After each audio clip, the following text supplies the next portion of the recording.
Olá, já parou para pensar se, de repente, parece que a mente saiu do controle? Aquela sensação de estar desconectado, sabe? Coração inquieto, um cansaço na alma. Uhum. Essas perguntas abrem o material que a gente vai analisar hoje e elas tocam num ponto sensível, né? A ansiedade. Muita gente vive isso, mas muitas vezes em silêncio, e pode ser bem pesado. Exatamente. Hoje a gente vai explorar juntos as ideias de um livro, Vencendo a Ansiedade e a Desconexão Interior. O autor é o Edson Rodrigues Agra Marques. Isso. E ele tem uma formação bem interessante, né? Naturopatia, homeopatia, fitoterapia, até psicanálise clínica. O foco dele é muito nessa saúde natural, integrativa. E o que chama atenção é como ele tenta juntar as peças: ciência, natureza e também uma perspectiva da espiritualidade cristã. Essa combinação é o diferencial. A proposta central do livro é essa: entender e, quem sabe, superar a ansiedade por um caminho que ele chama de natural integral, olhando para a gente como um todo, né? Corpo, mente e espírito. Ele até usa uma expressão forte, epidemia invisível do século, e os números meio que assustam um pouco, né? Assustam, sim. Os dados são bem impactantes. Irritante. A OMS já colocou o Brasil como o país mais ansioso, mais de 9% da população. Nossa. E tem uma pesquisa mais recente, a Covitel 2023, que mostrou que quase 27% dos brasileiros já tiveram diagnóstico médico de ansiedade. É mais de uma em cada 4 pessoas. E isso pega mais forte em jovens e mulheres. É um cenário que pede, assim, um olhar mais cuidadoso mesmo. Com certeza. Então, o nosso objetivo aqui hoje é mergulhar nesses conceitos, nessas estratégias que o livro traz. Não é uma coisa só, né? Ele fala de 10 práticas terapêuticas. Isso, 10 práticas. Desde coisas talvez mais conhecidas, tipo fitoterapia, suplementos, até homeopatia, florais, técnicas de respiração. E aí ele inclui também psicanálise e a espiritualidade cristã nesse pacote. E não é só julgar tudo junto, né? Ele organiza isso. Exato. Tem um protocolo com fases, níveis de atuação, pilares que sustentam tudo. A ideia, pelo que o livro coloca, é ir além do sintoma, sabe? Buscar raiz mesmo, tentar uma restauração mais completa. Parece uma proposta bem abrangente. Então vamos lá, vamos tentar entender melhor essas causas da ansiedade hoje em dia, segundo o livro, essa importância da tal reconexão interior e espiritual, Uhum. e como essas práticas e mudanças de vida podem se encaixar num caminho de melhora. Ele usa uma história para ilustrar, né? A Helena. Isso, a história da Helena funciona como um fio condutor. Vamos acompanhar um pouco essa jornada dela para entender melhor. Ótimo. Então, para começar, como é que a gente reconhece esse grito silencioso da ansiedade, como o livro chama? Como ela se manifesta? O material descreve vários sintomas, né? Aquela tensão muscular, coração que dispara, dificuldade para dormir. Isso no corpo. Sim. Na mente, são os pensamentos que não param, preocupação excessiva com tudo. E nas emoções, aquele medo constante e irritabilidade. O livro usa uma metáfora boa. É como sentir que se está sempre caminhando em terreno instável. E a história da Helena mostra bem esse processo, né? Mostra sim. Por fora ela parecia estar dando conta de tudo, sabe? Confiante. Mas por dentro a coisa estava pegando fogo. Ritmo alucinante, dormindo pouco, comendo mal, sempre naquela pressão. E os sinais que o corpo dava? Ah, ela ignorava. Cansaço, dor de cabeça. Aquela desculpa clássica. Ah, é só uma fase, vai passar. Só que não passava. E aí a coisa escalou. Escalou. Insônia ficou crônica, aperto no peito, pensamentos negativos, já imaginando o pior cenário para tudo, até que veio a noite do colapso mesmo, um esgotamento emocional total. Nossa. E foi aí que ela pediu ajuda. Foi. Numa oração quase de desespero, Senhor, me ajuda. E a partir dali e de um sonho que ela teve, que ela começa a buscar uma mudança real. E que tipo de mudança? O livro detalha isso? Detalha. Como um exemplo do que pode ser feito. Não é uma receita de bolo, claro, mas ilustra. Ela começa, tipo, cancelar coisas não essenciais, volta a ler sobre saúde integrativa, prioriza mesmo o sono, a comida, Coisas práticas. muito práticas. Busca silêncio, oração, procura ajuda profissional, diminui rede social, começa a usar uns chás calmantes, a escrever sobre o que está sentindo. A mensagem ali é forte. Ainda há tempo. para mudar. E quais seriam as raízes dessa ansiedade tão presente hoje, segundo o autor? Ele aponta um combo de coisas, sabe? Esse excesso de informação, de estímulo digital o tempo todo, a pressão por performance, por resultado, por parecer bem. As conexões com as pessoas às vezes ficam mais na superfície. Ele fala também de uma certa ruptura com o sagrado, com um sentido maior para a vida. E o estilo de vida? Ah, com certeza. A correria, a alimentação que inflama o corpo, pouco movimento, sono que não descansa, tudo isso conta. E, claro, traumas do passado que não foram bem resolvidos, conflitos internos que a pessoa carrega. Isso conecta com o que você falou antes da desconexão interior e vazio existencial. Exatamente. Essa perda de contato consigo mesmo, com os próprios valores. E, na visão do autor, uma desconexão também com Deus, com o espiritual. E é importante diferenciar, né? A ansiedade normal daquela que vira um problema maior. Fundamental. O livro reforça isso. Aquela ansiedade que nos protege, que nos alerta do perigo é uma coisa. A outra é essa ansiedade patológica, que vira crônica, desregulada, sabe? Desproporcional. Ela toma conta da vida da pessoa. Entendi. E os dados que ele cita lá de Garanhuns, em Pernambuco, sobre o aumento de casos na atenção básica de saúde, isso mostra que não é frescura. É um problema de saúde pública mesmo, que custa caro para o sistema. Faz todo sentido. E aí que entra a tal proposta integrativa do livro. Corpo, mente e espírito juntos nessa. Como ele explica essa ligação? Olha, o ponto-chave, acho que está no capítulo 9, é que a gente é um sistema interligado, não dá para separar. O corpo sente o peso das sobrecargas da mente, das emoções. A mente interpreta o que acontece e gera emoções, que, por sua vez, mexem com o corpo. E o espírito, para ele, é onde a gente busca sentido, propósito, essa conexão maior. Se uma parte desequilibra, afeta tudo. E aí que ele faz uma crítica à medicalização excessiva? Isso, ele aborda isso no capítulo 14. Não é para jogar pedra nos remédios, que tem seu lugar, claro, mas ele questiona se focar só na medicação não acaba, às vezes, só calando o sintoma sem ir na causa mais profunda. Entende? Entendo. A proposta é investigar a raiz. Exato, buscar essa raiz. E aí uma parte importante dessa busca, segundo ele, passa pela espiritualidade cristã. Como ele encaixa isso no tratamento da ansiedade? É um ponto bem forte nos capítulos 10 e 5. E ele faz questão de desmistificar uma coisa. Sentir ansiedade não é falta de fé. Ah, isso é importante. Muito. Ele cita vários personagens da Bíblia que passaram por angústias profundas. Elias, Davi, Paulo, até Marta, amiga de Jesus. E o próprio Jesus, né? No Getsêmani, a agonia dele foi extrema. A fé, nessa visão, não é um escudo mágico contra a dor, mas pode ser uma fonte de força, de consolo, de esperança para atravessar a tempestade. O livro deve citar passagens bíblicas para apoiar isso, imagino. Cita sim, por exemplo, Filipenses 4:7, que fala daquela paz de Deus que excede todo o entendimento, guardando a mente e o coração. Ou 1 Pedro 5:7, lancem sobre ele toda a sua ansiedade, porque ele tem cuidado de vocês. E Mateus 11:28-30, vinde a mim todos os que estáis cansados e sobrecarregados, e eu vos aliviarei. E na prática, como essa espiritualidade ajuda, segundo o livro? Concretas, a oração sincera, como um diálogo aberto mesmo. O louvor, que ajuda a mudar o foco mesmo na dificuldade.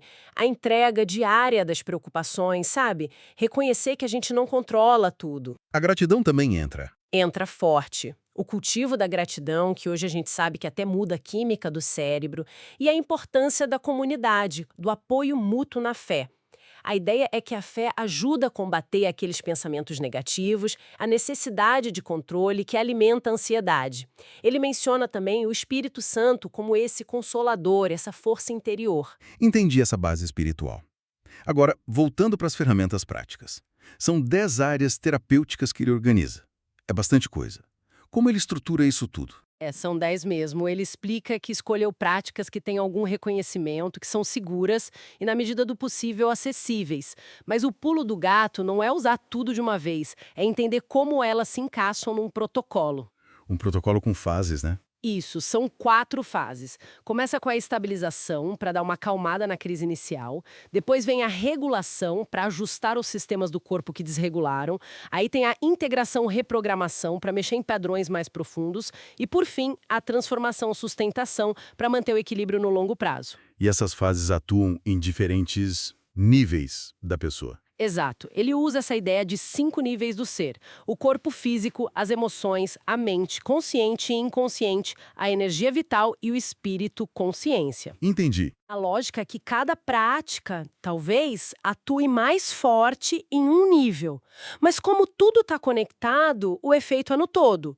Por exemplo, a alimentação age muito no físico, psicanálise mais na mente, espiritualidade no espírito. Mas tudo se influencia. Certo. E como algumas dessas 10 práticas funcionam na ansiedade, mais especificamente? Poderia dar uns exemplos do que o livro traz? Claro, vamos pegar alguns grupos. Por exemplo, pensando no suporte mais físico e bioquímico. Ele fala da fitoterapia, As plantas medicinais? isso, passiflora, valeriana, que são mais conhecidos por acalmar, mas também a ashwagandha, que ajuda o corpo a se adaptar ao estresse, sabe? Ou mulungo. A ideia é ajudar a regular neurotransmissores, tipo GABA, que desacelera o sistema nervoso.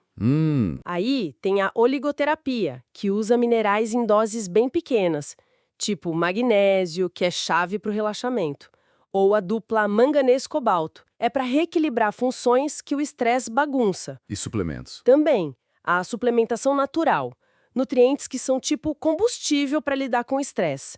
Vitaminas do complexo B, vitamina D, ômega 3, o próprio magnésio de novo, e coisas que ajudam a produzir serotonina, como triptofano ou 5-HTP. Ok.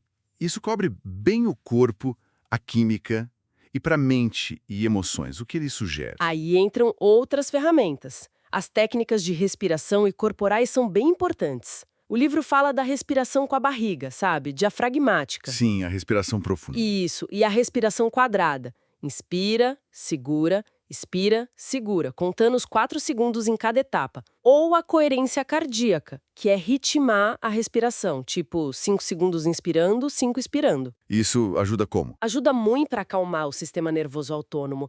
Tira a gente do modo luta ou fuga e leva para o modo descanso e digestão. A aromaterapia entra aí também. Óleos essenciais como lavanda, laranja doce, o cheiro vai direto lá no sistema límbico do cérebro, que processa a emoção, ajuda a relaxar. E aquelas terapias que parecem agir num nível mais sutil ou mais profundo? Sim, ele inclui a terapia floral, os florais de Bach, por exemplo. Cito Rescue para momentos de crise, Mimulus para medos que a gente sabe quais são, Aspen para medos vagos, White Chestnut para quando a mente não para. A ideia é harmonizar emoções específicas. E a homeopatia? A homeopatia também, buscando um reequilíbrio mais energético, mais individual. Ele dá exemplos como Gelsemium para ansiedade com tremor, Ignatia para coisas ligadas a perdas e lutos. E para ir mais fundo nas causas? Aí entra a psicanálise para ajudar a entender conflitos inconscientes, no autoconhecimento. E, claro, a espiritualidade cristã, que a gente já falou, atuando no sentido, no propósito. E ele menciona também sons e frequências, tipo 432Hz, 528Hz, sons binaurais, que podem induzir relaxamento. Uau! É bastante ferramenta mesmo, então a chave não é a lista em si, mas como combinar isso para cada pessoa, certo? Dentro daquelas fases e níveis. Exatamente. O livro até propõe protocolos diferentes para ansiedade leve, moderada ou grave. A pessoa faria uma autoavaliação para ter uma ideia, e aí as práticas são combinadas de um jeito específico para cada nível e para cada fase do tratamento. Tem uma matriz terapêutica que mostra isso, não é receita única para todo mundo. Entendi. E, além dessas 10 práticas, tem aqueles 3 pilares que sustentam tudo, né? Atividade física, alimentação saudável, sono restaurador. Isso parece ser a base de tudo. Totalmente. Os capítulos 15, 16 e 17 são dedicados a isso. É o alicerce. A atividade física regular não é só para o corpo ficar em forma. Libera aqueles neurotransmissores do bem-estar, serotonina, dopamina, endorfinas. Ajuda a regular o cortisol, o hormônio do estresse. E aumenta uma coisa chamada BDNF. BDNF. O que é isso? Imagina o BDNF como se fosse um adubo para o cérebro.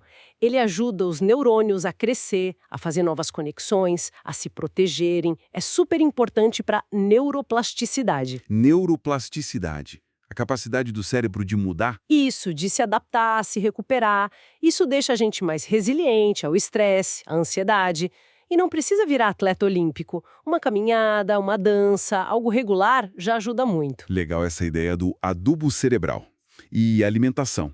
Qual o peso dela nisso tudo? É o outro pilar gigante. O livro bate muito na tecla da conexão intestino-cérebro. É impressionante.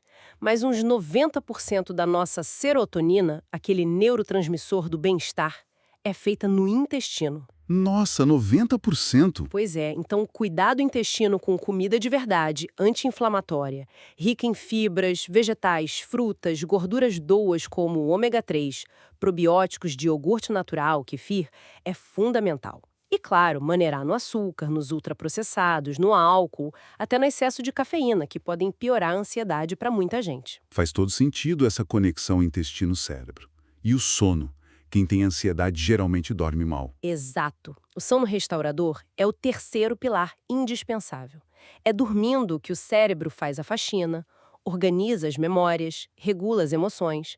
Dormir mal desregula o cortisol, afeta a produção de melatonina, de serotonina, deixa a gente muito mais frágil no dia seguinte. E a higiene do sono ajuda nisso. Ajuda demais. Ter horário para dormir e acordar, deixar o quarto escuro, silencioso, evitar a tela de celular ou TV antes de deitar, tudo isso faz diferença. E a ciência mais moderna, a neurociência, ela valida essas ideias que o livro traz. Valida sim. O capítulo 18 fala disso. A neurociência hoje consegue mostrar como a ansiedade crônica mexe com o cérebro. A amígdala, que é tipo o nosso alarme de incêndio, o centro do medo, fica hiperativo, ligada direto. E o córtex pré-frontal, que é a parte que pensa, planeja, controla os impulsos, fica meio com atividade diminuída. É como se o alarme disparasse sem parar e o bombeiro tivesse dificuldade de chegar para apagar o fogo. Boa analogia. E as práticas do livro, elas ajudam a religar o bombeiro, digamos assim? Essa ideia que a neurociência apoia. Práticas como respirar conscientemente, fazer exercício, meditar. E alguns estudos sugerem que até a oração, práticas contemplativas, elas estimulam a neuroplasticidade. A capacidade do cérebro de se reorganizar. Isso. Ajudam o cérebro a criar novas conexões mais saudáveis, a fortalecer essa área do controle, o córtex pré-frontal, e a acalmar o alarme, a amígdala. O livro até usa um termo curioso, neuroplasticidade espiritual. Neuroplasticidade espiritual.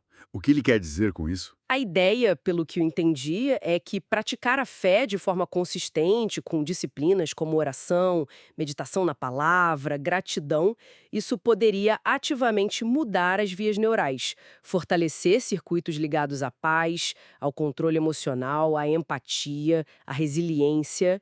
É como se, ao exercitar a fé, a pessoa estivesse também treinando e fortalecendo os músculos cerebrais da calma. Interessante essa conexão.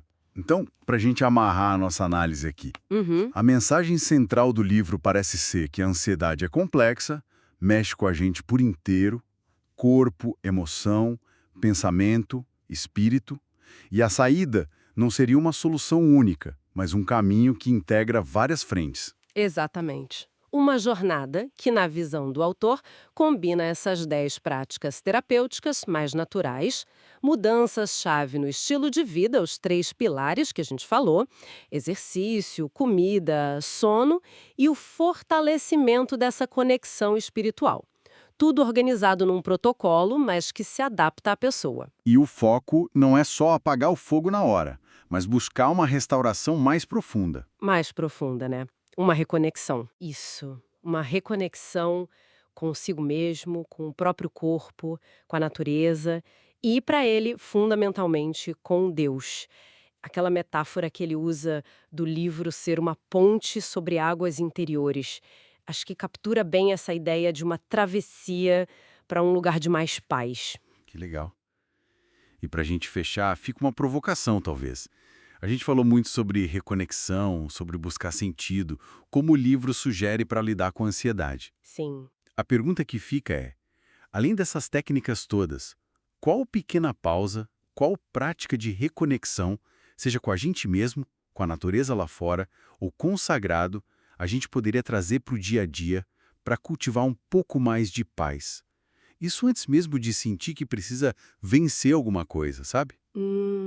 Uma construção proativa da saúde mental e espiritual. É. Como o livro sugere com aquela frase, antes que seja tarde. Algo para a gente pensar, né?